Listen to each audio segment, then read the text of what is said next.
여러분 안녕하십니까? 헬로티비 주말 뉴스입니다. 아동 양육시설, 가정 위탁 등에서 생활하는 보호 대상 아동은 보통 만 18세 이후에는 홀로서기에 나서야 합니다. 위탁 보호가 종료되고 아동 복지시설에서 퇴소를 준비해야 하는 건데요. 생계를 위한 기술을 습득할 기회가 부족하고 불안정한 환경과 불충분한 준비 과정 때문에 어려움 겪고 있습니다. 이들의 목소리를 권수경 기자가 들어봤습니다. 사회복지사로 일한 지 3년 차에 접어든 조재건 씨. 초등학교에 들어가서부터 번듯한 직장인이 되기 전까지 아동 양육시설에서 지냈습니다. 조손 가정인데다가 형편이 어려웠기 때문입니다. 그 패배감이라 해야 되나 좀 그런 게 있었던 것 같아요. 초, 중고 자체가 좀. 그리고 또 더불어서 아무래도 일반 친구들과 비하면은 좀 원하는 거 못하는 그런 것들. 시설이나 위탁가정에서 생활하는 아동들은 만 18세 이후 시설에서 퇴소하거나 위탁 종료와 동시에 스스로 자립을 모색해야 합니다. 자립자금은 턱없이 부족합니다. 돈이 필요하니까 무슨 이상한 거라도 좀 알아와서 뭐 돈 좀 땡겨받고 그걸로 빚에 허덕거리고 그런 사회초년생들이 대다수예요. 주거 문제도 취약합니다. 퇴소를 하게 되면은 어딘가 정착지를 마련해야 되는데 그 정착지에 대한 여러 가지 마련이 되어 있지 않다 보니까 집을 구하는 부분이 가장 크고요. 그리고 그 집에서 생활을 하려면 생활비적인 부분들. 보호 종결 이후 노숙을 하거나 임시보호쉼터, 친구집 등 일시적으로 머무른 경험이 한 번씩은 다 있다고 말합니다. 저번엔 정말 배가 고파서 월급을 받아야 되는데 못 받은 적이 있단 말이에요. 정말 배가 고파서 친구 집에 가서 밥 한 번만 먹자고. 대구 경북에서 발생하는 보호 종료 청소년들은 해마다 250여 명에 달합니다. 또래와 비교했을 때도 이르게 사회에 진출하고 독립을 해야 되기 때문에 말씀드렸던 경제, 주거, 교육 등에서 굉장히 많은 어려움을 경험을 하고 있었습니다. 보호 종료 연령 자체를 전체적으로 상향 조정을 하거나 혹은 그 보호 연장을 위한 자격 기준을 조금 완화해야겠다는 그런 의견들이 많이 제안이 되고 있습니다. 주거와 진학, 취업 등 영역별로 세밀한 대책이 필요하다는 지적이 나오고 있습니다. 헬로티비 뉴스 권수경입니다. 이렇게 자립의 어려움을 겪는 아이들에게 정부와 지자체는 일정 금액의 지원금을 지급하고 있는데요. 부족한 금액도 문제지만 다양한 자립 지원 서비스의 내용을 잘 알지 못해서 혜택을 받지 못하는 경우도 있습니다. 김선경 기자입니다. 보호시설에 있던 아이들은 만 18세가 되면 홀로서기를 시작합니다.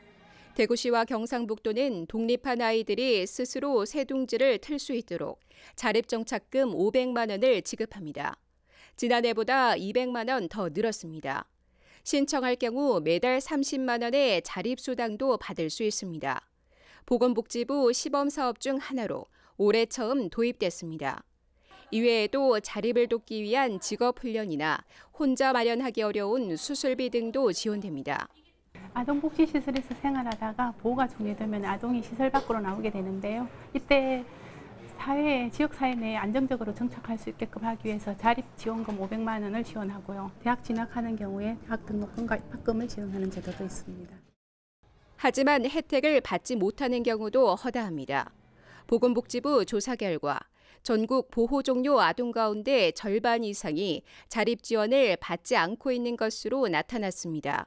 교육이나 주거 등 구체적인 지원 내용을 몰라 놓치는 사례가 많기 때문입니다. 또 생활비에 해당하는 자립수당을 받으려면 시설이나 위탁가정에서 2년 이상 있어야 하는 등 선정 기준도 까다롭습니다. 만약에 18세에서 자기가 독립해서 생활하는데 한 500만 원으로 얼마나 큰 도움이 될까 하는 부분들이 있고요. 뭐 심리적인 부분도 있겠지만 이 경제적인 어떤 활동과 관련한 이러한 부분에 대한 충분한 연습과 교육과 훈련이 좀 된다면 이른 나이에 사회로 나와 자리 잡아야 하는 보호 종료 아동들. 보다 체계적인 지원 대책을 마련해야 한다는 지적이 나옵니다. 헬로티비 뉴스 김선경입니다. 아동 보호생활시설이 아닌 가정에서 위탁하는 아이들은 얼마나 될까요? 이들 역시 만 18세가 되면 보호가 종료돼 대학에 진학을 하거나 취업 준비를 하게 되는데요. 자립수당 지원 관련 조례가 지난 6월에 제정됐지만 지원에 한계가 있다는 지적이 나오고 있습니다. 전병주 기자입니다. 위탁가정에서 자라나는 청소년은 전국에 만여 명에 달합니다. 경북에는 850여 명이 있습니다. 대부분 조부모나 친인척이 이들을 돌보는데 가족이 아닌 비혈연 관계의 일반 가정에서 생활하기도 합니다. 비혈연 관계 위탁가정의 경우 경북 지역은 90여 세대로 전국에서 가장 많습니다. 경상북도는 올해 보호종결 청소년 지원 시범 사업으로 청소년을 보호하고 있는 위탁가정에는 매달 15만 원의 수당을 지급하고 있습니다. 보호 종결된 만 18세 이상 청소년에게는 매달 30만 원의 자립수당이 지원됩니다. 하지만 사업 시범 기간이 올 12월까지여서 내년부터는 지원 여부가 불투명합니다. 보호 종결 청소년이 대학에 진학해 보호 기간이 연장되면 자립수당을 받을 수 없습니다. 때문에 자립수당 지급 시기를 당겨 보호 중에서도 지원받을 수 있게 하자는 목소리가 이어지고 있습니다. 학원을 간다든가 여러 가지 방법을 배움을 통해서 하기 위해서는 그런 자립수당이 고등학교 재학 중에 대학교 재학 중에 꼭 필요하다고 저는 그렇게 생각합니다. 그 교육 외에도 좀 더 체험할 수 있고 아이들이 피부로 느낄 수 있고 막 가슴으로 와닿을 수 있는 그런 교육들이 되어야만이 보호 종결 청소년들이 입주를 할 때 보증금과 임대료를 지원해주는 주거통합 지원 서비스는 서울과 경기, 부산, 경남, 전북 등에만 가능하고 대구와 경북은 지원받을 수 없습니다. 지역의회에서는 다른 청년 지원 사업과 비슷하게 보호 종결 청소년에 대한 지원금도 확대해야 한다는 의견이 제기됐습니다.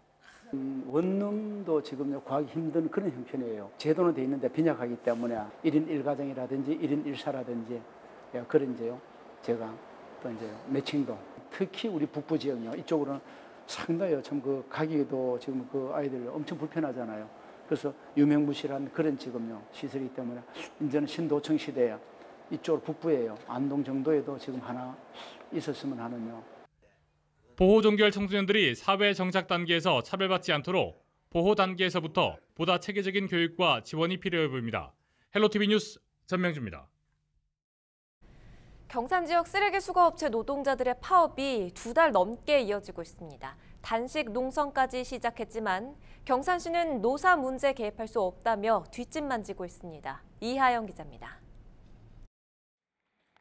경산시 동부동의 한 주택가 골목입니다. 제때 치워지지 않은 쓰레기가 악취를 풍기고 있습니다. 평소 같으면 얘들이 한 번씩은 다 갖고 가는데 그냥 다 갖다 집어 던져 놔가지고 냄새도 나고 너무 엉망이지. 그래서 많이 불편하신 거죠? 그럼요. 지나가면 냄새가 등천을 하는데.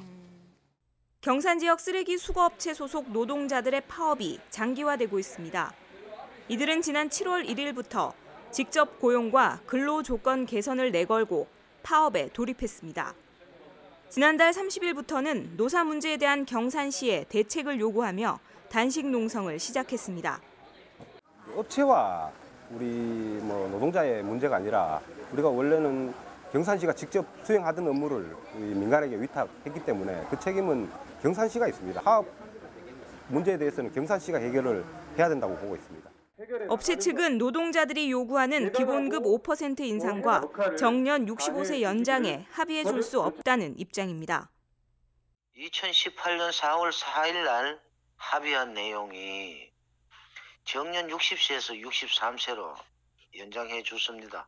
그런데 1년 만에 또 2년을 해달라고 하는 거는 결론적으로 1년 만에 5년을 연장해달라고 하는 겁니다. 직접 노무비를 100 받아가지고 100 이상이 나가고 있는데 너무 지금 어려운 상황입니다. 양측의 팽팽한 줄다리기 속에 경산시는 노사 문제에 직접 개입할 수 없다고 밝혔습니다. 점을 찾는 그게 지금 상당히 지금 어려운 상태는 아닙니까? 사실을 보시면은 그게 정년 연장이라든지 이런 게 있기 때문에 지금 우리가 좀 더 진행을 하려고 해도 지금 할 수 없는 입장이란 말입니다. 지금 여기서 꽉 맥히기가 있기 때문에 한 군데에. 노사 갈등이 장기화 조짐을 보이면서 주민들의 불편도 가중되고 있습니다. 헬로티비 뉴스 이하영입니다. 9월 초부터 정상 가동될 예정이었던 경북도청 신도시 쓰레기 소각장 준공이 연기됐습니다. 이 준공과 함께 배출가스 종류와 농도도 공개될 예정이었지만 역시 연기가 됐습니다. 홍정표 기자가 보도합니다. 지난 2016년 12월 공사를 시작해 마무리 공사가 한창인 경북 북부권 환경에너지 종합타운입니다. 하루 최대 생활쓰레기 390톤을 소각하고 음식물 쓰레기 120톤을 처리할 수 있는 시설입니다. 경상북도는 지난 7월 이달 초 본격 운영할 계획이라고 밝혔지만 연기됐습니다. 처리 시설을 안전하고 완벽하게 설치하고 또 환경오염을 최소화시키기 위해서 준공 기간에 연연하지 않고 모든 걸 완벽하게 처리된 후에 준공을. 경상북도는 지난 7월부터 실제 쓰레기를 반입해 소각하면서 시험 가동에 들어갔습니다. 그동안 반입된 생활 쓰레기는 9,000톤, 이 가운데 7,900톤을 소각했습니다. 경상북도는 준공 이전 시험 가동 중에는 배출가스 정보를 공개하지 않아도 된다는 규정을 들어 소각할 때 나오는 배출가스의 종류와 농도는 공개하지 않습니다. 일부 주민들은 배출가스 정보 비공개로 더욱 불안감이 높다며 소각장 운영 중지와 폐쇄를 요구하고 있습니다.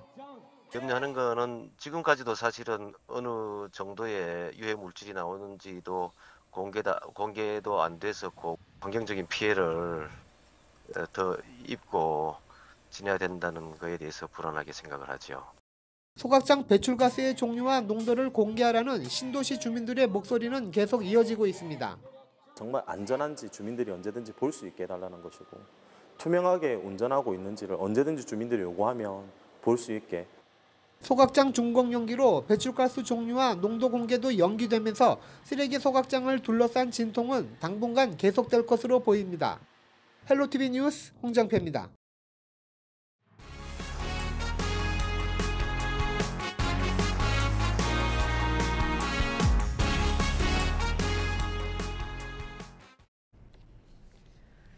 지난 2일 대구에 있는 한 여자 고등학교에서 학생 등 70여 명이 가스를 마시고 병원으로 옮겨지는 사고가 발생했습니다. 김선경 기자가 자세히 전해드립니다. 교사 한 명이 들것에 실린 채 응급차에 오릅니다. 학교 안에서는 방독면을 쓴 소방대원들이 남아있는 유해가스가 없는지 확인하는 작업이 한창입니다. 가스 유출 사고가 난 건 2일 오전 10시 50분쯤. 원인을 알 수 없는 가스가 학교 강당 안으로 흘러들어오는 사고가 발생했습니다. 이 사고로 강당에서 조회 중이던 교사와 전교생 800여 명 가운데 70여 명이 구토 증상을 보여 병원으로 옮겨졌습니다. 되게 인공적인 냄새였던 것 같은데 비눗방울 냄새랑 약간 석유 섞인 냄새 하면 머리 아프고 역겨워. 가스는 강당 2층 창문을 통해 흘러들어온 것으로 추정됩니다. 학교 측은 이에 1층에 있던 학생들에겐 별다른 피해가 없던 것으로 보고 남은 수업을 이어갔습니다. 얘들은 있고 지금 냄새 안 납니까? 안 나잖아. 이 학교에서는 2년 전에도 비슷한 가스 유출 사고가 있었던 것으로 알려졌습니다. 원래 없었어요. 한 번도 없었어요. 저작년에. 경찰과 소방당국은 학교 인근에 있는 공단에서 가스가 새어나온 것으로 보고 정확한 사고 경위를 조사하고 있습니다. 헬로티비 뉴스 김성경입니다. 안동에서도 비슷한 사고가 발생했습니다. 안동에 있는 중학교에서 유독물질인 포르말린이 유출돼 학생과 교사 등 60여 명이 병원으로 옮겨져 치료를 받았습니다. 김신혜 기자가 취재했습니다. 한 학생이 부축을 받으며 구급대에 올라탑니다. 학교 건물 주변에는 폴리스 라인이 쳐져 있고 창문은 열려 있습니다. 4일 오전 11시쯤 안동에 있는 한 중학교 과학실에서 유독물질이 유출되는 사고가 발생했습니다. 사고는 과학 실험 수업이 시작되기 전 쉬는 시간, 학생들이 과학실 안에서 축구공을 가지고 놀다가 일어났습니다. 그 친구가 공을 차면서 과학실에서 놀다가 거기 안에 있는 뭐가 그 박스에 놓은 게 깨져가지고 그래가지고 안에 있는 용액이 흘러나와서. 진열장 안에 있는 포르말린 2리터입니다. 그 부분에 공이 맞아서 포르말린이 넘어지지 않고 깨졌습니다. 윗부분에. 그래서 한 100ml 정도 누출이 되었습니다. 포르말린은 공기에 노출되면 1급 발암물질인 포름알데히드로 변하는 물질입니다. 소방서 관계자는 성인 노동자가 유독물질이 있는 환경에서 8시간을 작업한다는 가정하에 TWA 0.75ppm을 넘기면 안 되는데 소방당국이 처음 과학실의 유독가스 농도를 측정했을 때 1.2ppm이 나왔다고 밝혔습니다. 사고가 난 뒤 과학실과 옆 교실에서 수업을 하던 학생과 교사 61명은 속이 메스껍고 어지러움, 눈 따가움 등을 호소했으며 인근 병원으로 옮겨졌습니다. 다행히 병원으로 이송된 학생과 교사들은 집으로 돌아간 것으로 알려졌습니다. 따로 뭐 피를 뽑는다거나 사진을 찍는 이런 일체의 검사는 없었고요. 그 트리아제방에서 이제 환기를 시켜가지고 몸에 붙은 뭐 그런 포르말린 가스 같은 거를 다 이제 털어주고 증상을 봤었고요. 그러고 나서는 다 증상이 없고 괜찮아서 이제 비슷한 증상이 다시 발생했을 경우에 재내원해달라고 안내만 드리고 다 기각을 한 상태입니다. 신고를 받고 출동한 119 구조대원은 화학 보호복을 입고 누출된 포르말린 용액을 모두 제거하고 환기와 함께 1시간마다 유독가스 농도를 측정했습니다. 또한 학교 건물을 폐쇄하고 나머지 학생들을 강당으로 대피시켰습니다.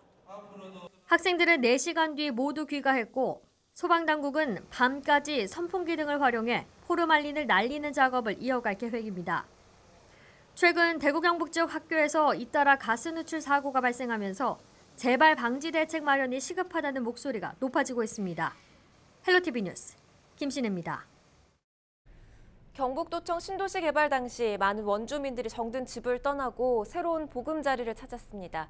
이 원주민들은 8년째 임대아파트 분양을 기다리고 있지만 아직까지 아무런 소식이 없습니다. 홍정표 기자가 취재했습니다.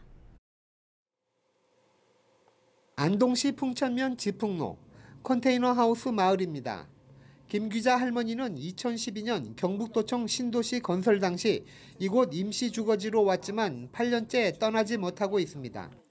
옷에 짐승도 이래 안 사는데 사람 이래 살거리 그래 놔두기 그래 너무 속상하지요. 그걸 아직 우리는 참 이 얘기조차도 듣지도 못하고 지금 이래 살아가니까 너무 답답해요. 신도시 건설 당시 무주택 세입자로 임대아파트 입주 대상자이지만 8년 동안 아무런 소식이 없어 성만 탑니다. 2011년 당시 신도시 개발을 앞두고 손실보상문을 통해 세입자를 위한 임대아파트 설명을 들은 것이 전부입니다. 하지만 신도시 개발과 임대아파트 발주처인 경북개발공사는 문제없다는 입장입니다. 이주하기 전까지는 이런 부분들에 대해서 설명이 충분히 나갔다라고 판단되어지고요. 지금부터 저희들이 준비를 해서 사전에 안내를 한다면은 충분히 알 수 있을 거라고 판단이 됩니다. 네. 869세대의 임대아파트는 지난 2017년부터 신도시에서 착공해 내년 가을 입주 예정입니다. 8년 넘게 대상자인지도 모르는 임대아파트 입주 대상자들은 무성의한 행정에 극치라고 입을 모읍니다. 10년이라는 세월이 다 되어감에도 불구하고 아직까지도 내 자신이 임대아파트를 공급받을 수 있는 대상자라는 사실조차도 모르고 살고 있습니다. 경북개발공사는 당시 원주민 세입자 중 40세대 정도가 입주 자격이 있고 분양 공고가 나가는 11월에 별도 통보한다는 계획입니다. 8년이라는 시간 동안 입주 대상자들은 무소식 속에 희망을 기다리며 하늘만 바라보고 있습니다. 헬로티비 뉴스 홍정표입니다. 얼마 전 대구 동구의회 의원 2명이 선거법 위반으로 의원직을 잃게 됐습니다. 그 이후로 첫 임시회가 소집됐는데요. 재적 의원 절반이 불참을 선언하며 임시회 자체가 무산됐습니다. 더욱 의정 활동에 전념해야 할 의원들이 충돌하고 그 갈등이 극한 대립으로 치솟고 있습니다. 권수경 기자입니다. 개의하였습니다. 본회의가 열릴 시간이 지났는데도 의원석 곳곳이 비어 있습니다. 같은 시각 의회 앞엔 회의에 참석하지 않은 의원들이 나와 있습니다. 동구 의원 2명이 선거법 위반으로 의원직을 상실한 후 처음 소집된 임시회인데 국민 여러분의 지지와 성원에 실망을 드린 점 동구의회를 대표해서 고개 숙여 사과드립니다. 의장 사과가 무색하게도 임시회가 열리지 못하게 된 겁니다. 남은 의원 14명 중 절반이 빠지면서 의결 정족수에도 미달했습니다. 의원들이 문제 삼은 건 공석이 된 운영자치 행정위원장 자리입니다. 조례를 보면 부위원장이 위원장 직무를 대신할 수 있는 것으로도 해석할 수 있습니다. 반면 보이콧한 의원들은 불미스럽게 위원장이 물러났고 부위원장인 이주영 의원도 재판을 받고 있는 상황에서 위원장을 새로 뽑는 게 맞다고 반발했습니다.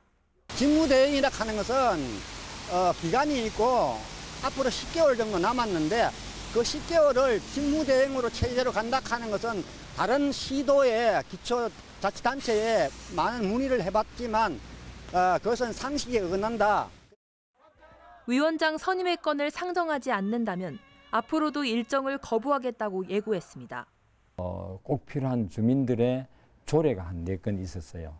조례는 서로 이제 조금 한 달 정도 주민들이 불편하겠죠. 그 점은 주민들한테 송구스럽고. 입장차가 좁혀지지 않으면서 언제 또 회의가 열릴지 더욱 불투명해졌습니다. 헬로티비 뉴스 권수경입니다. 대구 부동산 시장이 연일 뜨겁습니다. 앞으로 2달 동안 이 대구의 신규 아파트가 대규모로 공급될 예정인데요. 분양가 상한제 시행이 민간에도 확대된다는 소식이 들리면서 재건축 시장도 움직임이 바빠지고 있습니다. 김선경 기자입니다. 올가을 대구에 신규 아파트가 대거 공급됩니다. 이달에만 3,800여 가구가 쏟아지는데 다음 달에도 1,000여 가구가 분양될 예정입니다. 지난해보다 2배가량 늘었습니다. 재건축 재개발이 활발히 진행된 중구와 남구는 물론 수성구와 달서구도 줄줄이 분양을 앞두고 있습니다. 열기가 뜨거운 만큼 가격도 꾸준히 올라 평균 분양가는 지난해보다 3.1% 더 뛰었습니다. 열기가 좀 거의 막바지로 가면서 하반기에 어떤 솔림 현상이 크게 나타나고 있습니다. 특히 이제 지역의 어떤 재건축 재개발 중심으로 신규 분양 물량이 쏟아지고 있는데 분양 시장이 살아 있었을 때 이제 분양을 하자는 어떤 심리가 반영된 것으로. 분양가 상한제 시행을 앞두고 개발을 서두르는 움직임도 일고 있습니다. 부동산 규제로 재건축 시장이 얼어붙을 것을 염려해 사업 일정을 앞당기는 사례가 늘어난 겁니다. 대구의 주택 사업 전망은 9월 들어 큰 폭으로 떨어졌습니다. 법이 개정이 되더라도 시행 시기는 아직까지 불확정이기 때문에 재개발 재건축 사업이 빨리 연내에 서둘러 분양가 상한제가 적용되기 이전에 빨리 진행하고자 하는 그런 시장의 흐름은 있을 것으로. 신규 아파트의 대규모 공급과 함께 재건축 시장의 발걸음이 빨라지면서 지역 부동산 시장에 긴장감이 감돌고 있습니다. 헬로티비 뉴스 김성경입니다. 경부고속도로 영천시 구간에 새로운 나들목이 개설됩니다. 국토교통부가 지난달 27일 고속도로 연결 허가를 최종 승인하면서 올 하반기부터 본격적으로 사업이 추진될 전망입니다. 이하영 기자입니다. 경부고속도로 금호읍 오계리와 대창면 병암리 인근에 하이패스 전용 나들목이 신설됩니다. 나들목 신설 소식에 이를 환영하는 현수막이 도로 곳곳에 내걸렸습니다. 시민들의 오랜 수건 사업이었던 만큼 기대감이 큽니다. 확실히 좋아지지. 경제고 뭐고 뭐 다 안 좋아지시면 교통 서울하면 공장도 많이 들어오고 뭐 기업들도 많이 들어오고 우리도 일단 생활하는데 별편한 점이 없고 많이 좋아집니다. 나들목이 들어설 위치는 경부고속도로 대창 정류장입니다. 고속버스 간이 승하차 장소로 별도의 가변 차선이 있어 국토부의 타당성 승인이 빨랐습니다. 영천시는 이달 중으로 한국도로공사와 가칭 금호대창 하이패스 나들목 설치 운영 협약을 체결하고 10월 중 실시 설계 용역에 들어갈 예정입니다. 전체 사업비는 171억 원으로 한국도로공사가 75억 원, 영천시가 96억 원을 부담합니다. 9월 달에 올해 도로공사와 협약을 체결하고 또 10월 달에 도로공사에서 용역을 발주를 합니다.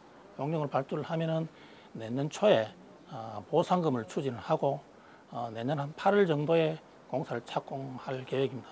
보상이 빨리 되면은 더 빨리 추진될 수 있겠지만 저희들이 잠정으로 계획하고 있는 것은 2023년도에 준공하는 걸로 올해 계획을 하고 있습니다. 금호 대창 하이패스 나들목이 개통되면 경산 나들목까지는 거리상 3.5km, 영천 나들목까지는 4.2km가 단축돼 접근성이 좋아질 것으로 기대됩니다. 영천시는 새로운 나들목 개설과 함께 금호에서 대창, 경산 진량을 잇는 지방도로 확장 공사도 추진한다는 계획입니다. 헬로티비 뉴스 이하영입니다. 우리 지역의 이슈 콕 짚어봅니다. 헬로 이슈 토크. 우리 지역의 이슈를 짚어드립니다. 헬로 이슈 토크 시작합니다. 대구 경상여고에서 발생한 원인 불명의 가스 유출 사고가 있은 지 며칠 만에 이번에는 경북의 한 중학교에서 포르말린 용액이 누출되는 일이 발생했습니다. 교육당국의 비상에 걸리는 가운데 대책 마련이 시급하다는 지적이 나오고 있습니다. 오늘 이슈토크에서 이 내용 짚어봅니다. 조정훈 오마이뉴스 기자 그리고 천용길 뉴스민 편집장과 함께하겠습니다. 두 분 어서 나오세요. 네, 안녕하십니까. 반갑습니다. 자, 먼저 이 경상여고 가스 유출 사고 그 개요부터 좀 정리를 해볼까요? 예, 지난 2일이었는데요. 이날 오전 9시 40분쯤 아마 대구시 북구 침산동에 있는 경상여고에서 이제 강당에서 원인을 알 수 없는 뭐 철이 타는 듯한 냄새가 좀 난다. 이런 그 학생들의 수군거림 그리고 이제 악취가 퍼지면서 일부 학생들이 뭐 좀 구토 증세를 보이면서 쓰러졌습니다. 네.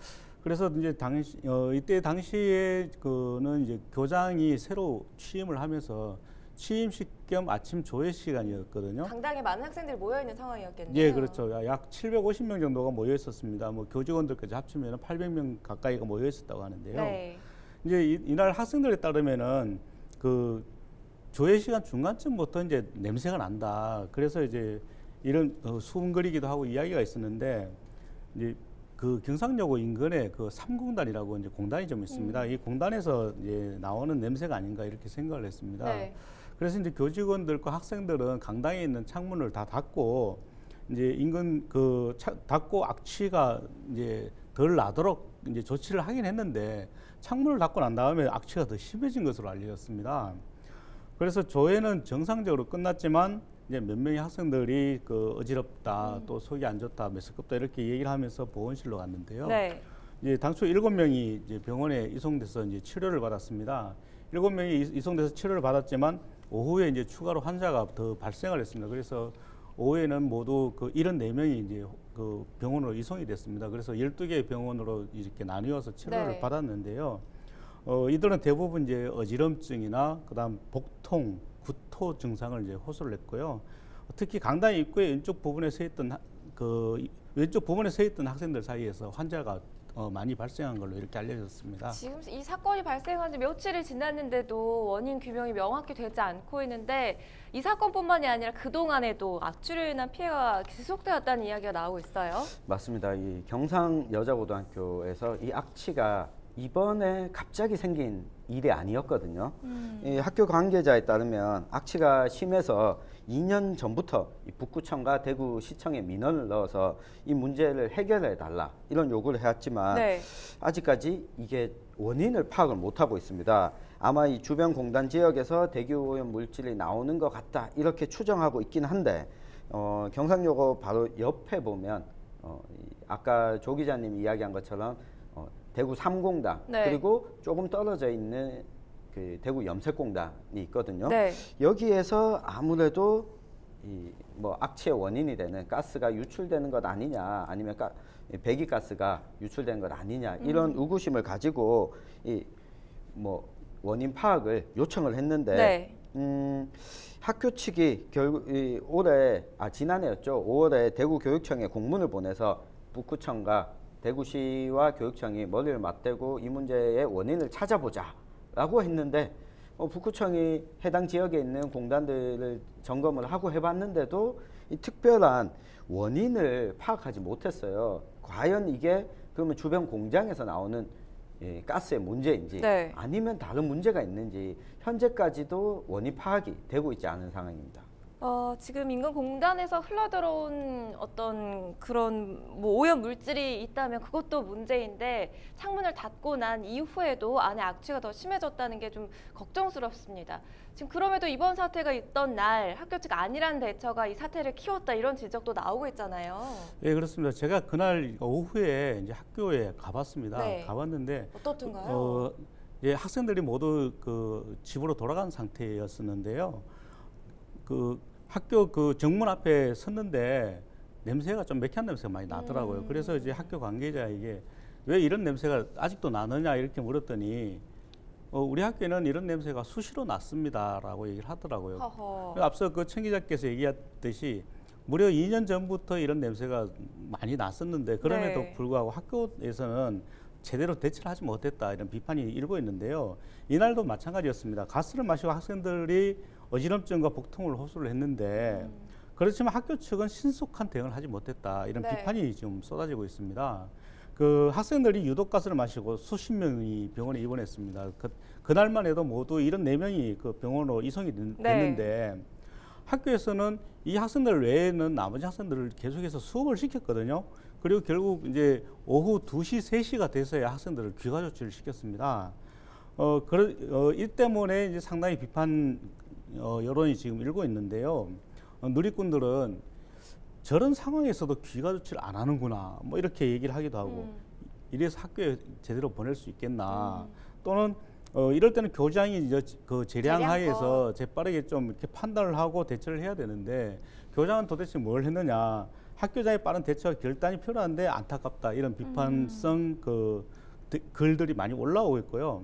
또 앞서 이제 그 청 기자께서 이야기하셨지만 무려 2년 전부터 악취가 발생한다는 민원이 끊임없이 제기가 됐었습니다. 그런 상황임에도 아직까지 원인 규명조차 지금 되지 않고 있고요. 또 지난해 경상여고에 이제 그 공기 정화 시설을 이제 설치하겠다 이렇게 대구시 교육청이 밝혔는데요. 이제 물론 이제 올해 이제 그 설치를 하긴 했습니다. 학교에서 이제 학급당 한 학급당 한 개씩 그 공기순환기를 설치를 했습니다. 모두 36대를 설치를 했고요.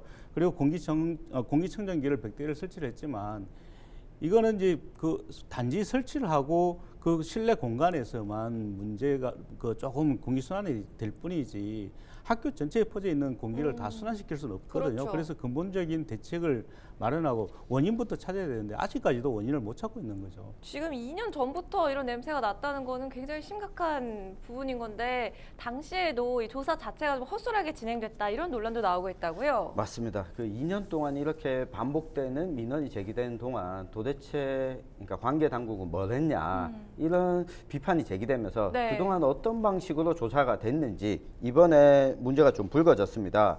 원인을 찾지 못했다라고 하지만 조사가 좀 부실하게 이루어졌다는 의혹이 또 나오고 있거든요.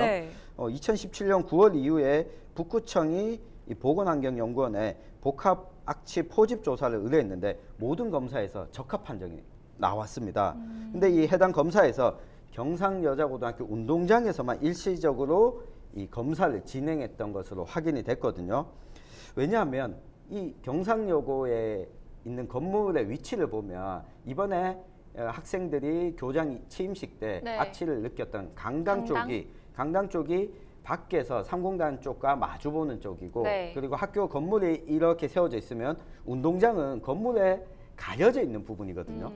그러다 보니까 만약에 공기가 악취가 났다고 하더라도 이 운동장에서 포집을 했다면 이 포집이 제대로 되지 않았을 가능성이 많은 거죠. 그런데다가 학생들이 대부분의 시간을 보내는 교실을 측정을 해야지 운동장은 뭐 지나가는 공간이나 아니면 1시간 정도 보내는 공간인 거잖아요. 그렇습니다. 게다가 이 교실은 바깥의 공기가 바로 이게 부딪히는 들어오는 방향이고 운동장은 이 건물이 막아주고 난 다음에 막혀 있는 공간이다 보니까 과연 이렇게 포집 조사를 한 게 적합했느냐 하는 문제점이 이번에 지적이 됐습니다. 학생들은 악취가 건물 내부 곳곳에서도 발생하고 있다. 바람의 방향에 따라 냄새나는 장소가 달라졌다. 이렇게 호소를 했거든요. 그러면서 무인자동 악취 포집 시스템 등을 통하면 상시적인 조사도 가능한데 이런 시도를 하지 않은 거죠. 학교 인근에 위치한 상공단을 보면 여기가 이 대구에 있는 공업단지 가운데 큰 기업체들이 들어와 있는 곳이 아니거든요. 그러니까 대부분 뭐 10인, 20인 미만 영세한 사업장들이 들어와 있고 이런 업체에서 유해물질을 취급하지만 상시적으로 이러한 유해물질이나 가스를 배출하는지 여부는 알 수가 없어요. 그러니까 자주 배출하지 않는 거죠. 큰 공장 같으면 이 물질을 매번 사용해야 되지만 작은 업체, 영세한 업체들의 경우에는 언제는 쓰다가 또 쓰지 않다가 이러다 보니까 이 포집 기간을 정해놓고 예를 들면 뭐 며칠, 한 달 정도만 하게 됐을 때 과연 이것을 정확하게 원인을 파악했다고 볼 수 있겠냐 하는 문제가 남게 되는 거죠. 이 상시적으로 악취를 확인할 수 있는 설비 자체가 공단에 있는 기업체에도 없고 공단 내부에도 없거든요. 이 서구에 있는 염색공단의 경우에는 가스나 악취 문제가 민원이 불거지면서 공단 내부의 10곳에 이런 정화시설도 있지만 악취가 얼마나 나는지 확인할 수 있는 포집시설이 이렇게 설치가 되어 있어서 만약에 유독가스가 심하게 난다, 농도가 올라간다라고 하면 바로 이제 해당 공단에 있는 공단에서 어떤 물질을 사용하는 업체에 연락이 가고 그 가동을 중단하도록 하고 있거든요. 이런 게 지금 상공단에는 전혀 없다는 게 이번에 드러난 문제점이고 앞으로 이 부분을 좀 해결해야 되지 않을까 싶습니다. 지금 이미 같은 학교에서 이 가스 유출 사고가 2번째로 일어났고 2년 동안이나 악취 문제가 지속돼 왔는데 너무나도 미온적인 대책을 내놓은 게 아닌가 하는 생각이 들거든요. 원인 규명이 좀 하루빨리 돼야 할 것 같아요. 그래야 해결을 할 수 있는 거잖아요. 네, 그렇습니다. 악취 사고가 2번 있었던 게 아니고 악취 냄새는 여러 번 있었는데 학생들이 이 악취로 인해서 병원에 실려가거나 이렇게 했던 게 이제 2번 있었던 거거든요. 그래서 여러 번 이런 일이 반복됐다는 거죠. 그럼에도 불구하고 현재 지금 대구시 교육청이나 가스공사 그리고 대구지방 환경청 이런 그 학교도 이렇게 관계 당국들이 지금 합동으로 조사를 벌이고 있는데요. 하지만 그 원인을 찾지를 못하고 있습니다. 우선 이 관계 당국은 그 3가지를 원인을 지금 꼽고 있는데 우선 첫 번째는 인근 공단인 상공단에서 유입된 것으로 보고 있습니다. 그리고 다음으로는 강당 내 에어컨에서 나오는 프레온가스가 아닌가 이렇게 의심을 하기도 하고요. 마지막으로 3번째는 강당 아래에 그 과학실이 있는데 이 과학실에서 나온 그 원인 미상의 화학 물질이 아닌가 이렇게 생각을 하고 있습니다. 그렇지만 과학실에 있던 또 과학실과 근처에 있던 그 교실에서는 아무런 그 피해를 입지를 않았거든요. 그래서 이 세 가지 원인도 사실이 아닐 가능성이 높고요. 그래서 이제 상당히 그 어려움을 겪고 있다 이렇게 보여집니다. 지금 또 그 에어컨 프레온가스 같은 경우도 에어컨 프레온가스라는 게 사실 무색무취하거든요. 우리가 냄새를 맡을 수 없습니다. 근데 당시에 강당에 있던 학생들은 냄새가 난다고 했습니다. 그렇기 때문에 이 프레온가스일 가능성은 없다는 거죠. 또 이 3가지 원인 외에도 다양한 조사를 지금 실질적으로 벌이고는 있지만 지금 원인을 제대로 밝히지 못하고 있기 때문에 앞서 그 천 기자께서 얘기했듯이 가능한 모든 장비를 동원을 하고 또 원인부터 밝혀내는 게 우선인 것 같습니다. 맞습니다. 학생들이 일상을 보내는 이 공간에 악취가 이렇게 많이 있다고 하니까 정말 염려가 되는데 교육당국은 어떤 노력을 하고 있는지 어떤 대책을 내놓고 있습니까? 네, 일단 대구시 교육청은 이 학교 강당에 공기순환 장치를 추가로 설치하기로 했다 이렇게 밝혔습니다. 강당 위쪽에도 전동 창문을 설치할 계획인데요. 그동안 가스 유출이나 악취 발생 장소로 지목돼 왔던 이 강당 아래 과학실을 다른 장소로 이전하는 걸 지금 확정했습니다. 또 수능 시험실에 혹시나 시험장에 와 있는 수험생들의 피해가 있게 될까 우려가 되기 때문에 경상 요구를 수능 시험장에서 빼는 방안도 지금 검토하기로 했습니다. 또 두통 등으로 피해를 입은 학생들에 대한 의료 지원도 하기로 했고 이 원인 규명에 있어서 이 아낌없는 예산 지원을 하겠다 이렇게 밝혔습니다. 지금 경상요고 사고 관련해서는 원인이 빨리 밝혀져야 할 것 같고요. 지금 이런 문제가 경상요고만의 문제가 아닙니다. 안동의 한 중학교에서는 포르말린이 유출되는 사고가 있었는데 이 사건도 좀 짚어볼까요? 네, 지난 4일이었죠. 그 안동의 한 중학교 과학교실에서 이제 유독성 화학물질로 알려진 포르말린이 그 약 1리터 정도 유출이 됐습니다. 이날 사고는 과학실 내에서 수업을 기다리던 한 학생이 공놀이를 하다가 붕어 표본이 담겨 있는 그 2리터짜리 용기를 이렇게 공으로 차서 이렇게 넘어뜨리면서 이게 깨졌습니다. 깨져서 그 안에 있던 1리터 정도의 포르말린이 그 유출이 됐는데요. 당시 과학실에 있던 학생과 교사 등 23명 그리고 그 옆동에 있던 학생들까지 모두 61명이 인근 병원으로 이송돼 치료를 받았습니다. 이들은 이제 눈이 따갑거나 또 속이 메스껍다 이런 증상을 호소했습니다. 관련된 영상을 저희가 준비했는데 학생 인터뷰와 또 소방관 인터뷰 화면을 한번 확인해 보시죠. 그 친구가 공을 차면서 과학실에서 놓이다가 거기 안에 있는 뭐가 그 박스에 놓은 게 깨져가지고 그래가지고 안에 있는 용액이 흘러나와서 진열장 안에 있는 포르말린 2리터입니다. 그 부분에 공이 맞아서 포르말린이 넘어지지 않고 깨졌습니다. 이 부분이. 그래서 한 100ml 정도 누출이 되었습니다. 이런 비슷한 사고가 지금 계속 잦게 일어나고 있어요. 앞서 네. 예천의 한 학교에서도 포르말린이 누출되는 사고가 있었잖아요. 맞습니다. 불과 이제 한 달도 채 되지 않았습니다. 지난 8월 21일 예천의 모 고등학교 과학실에서 또 포르말린 1.8리터가 누출되는 사고가 일어났습니다. 사고 과정에서 교사 2명이 메스꺼움과 현기증을 느껴서 네. 병원에 이송돼 치료를 받았는데요. 당시 사고는 경상북도 교육청에 이 포르말린 용액을 반납하기 위해서 용기에 포장하다가 떨어뜨려서 이 사고가 일어났고 네. 학생들의 피해는 없는 것으로 알려졌습니다. 그 포르말린이라는 용액이 과학실에서 흔히 볼 수 있는 건데 이 정확하게 어떤 성질을 갖고 또 이게 누출됐을 때는 뭐 어떤 증상을 보이게 되는지 좀 알려주세요. 예, 포르말린이라는 것은 포름알데히드라는 이제 약품이 37%가 포함된 물과 이제 포름알데히드가 이렇게 포함이 되어 있는 액체인데요. 주로 방부제나 살충제 이런 쪽에 많이 쓰이게 됩니다. 이번에 그 안동의 한 학교에서 일어났던 그 한 학생이 차서 넘어뜨린 그 병도 이제 그 붕어가 박제된 이제 포름알데히드 병이었거든요.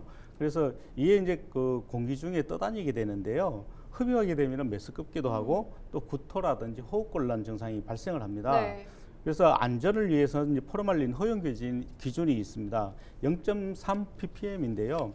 0.3 ppm이긴 하지만 허용 기준이 조금만 더 초과를 하더라도 이런 증상을 호소를 할 수가 있습니다. 네.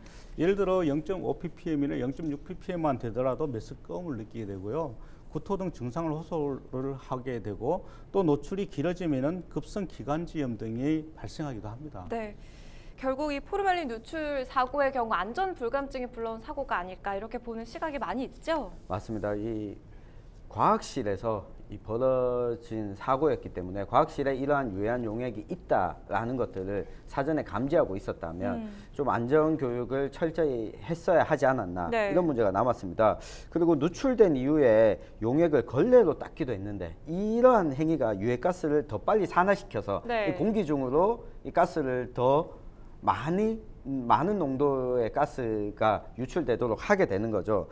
그리고 심각성을 깨닫고 대피하는 과정에서도 학생 몇몇이 그대로 건물에 남아있기도 해서 대피 과정에서의 미흡점도 앞서 살펴봤던 경상여고에서와 같이 또 드러나게 됐습니다. 근데 학교 다닐 때 이제 가만히 생각해보면 이렇게 뭐 위험한 물질을 꼭 학교에 둬야 하나 지금 이런 생각이 드는데 사고 위험성이 높기 때문에 그래서 만약에 그 교육적인 부분으로 꼭 필요하다면 안전대책이나 좀 행동 이런 거 좀 강하게 교육할 필요가 있다고 보는데 두 분의 의견 좀 여쭙겠습니다. 먼저 조 기자님 한 말씀 해주시죠. 네, 물질들을 학교에 보관을 안 할 수는 없을 겁니다. 보관을 안 할 수는 없겠지만 어쨌든 이런 물질들을 보관하는 데 있어서 좀 안전 불감증을 가지고 있지 않았으면 하고요. 그리고 과학실에서 수업을 할 때는 한꺼번에 많은 학생들이 모여서 수업을 하는 것보다는 이제 적은 학생들이 분할 수업을 한다든지 또는 최소한의 인원이 그룹을 만들어서 수업을 한다든지 이런 실질적인 방안이 더 필요할 것 같습니다.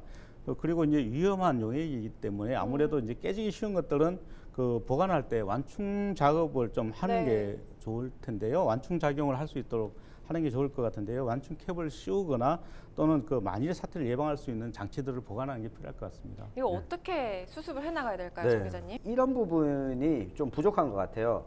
유해 물질에 대해서 우리가 교육을 하는 그러니까 특정한 과목, 과학에 실습할 때 이걸 사용하는 것과 별개로 우리 주변에 얼마나 유해 물질이 노출돼 있고 이런 일이 벌어졌을 때 안전 대처는 어떻게 해야 되는지 맞습니다. 사고는 일어날 수 있다고 봐요. 병이 깨지거나 이거는 뭐 갑자기 일어나는 일이니까 그렇다면 이후의 대처 방안, 대처 요령에 대한 안전 교육을 학교 차원에서 교육청 차원에서 확실히 하고 앞으로 이 부분을 의무적으로 좀 해야 되지 않을까 이렇게 보여집니다. 네, 학교 내 전반적인 안전 교육 장치 굉장히 중요하겠죠. 자, 헬로 이슈 토크 오늘은 여기까지 하겠습니다. 오늘 함께해 주신 두 분 말씀 고맙습니다.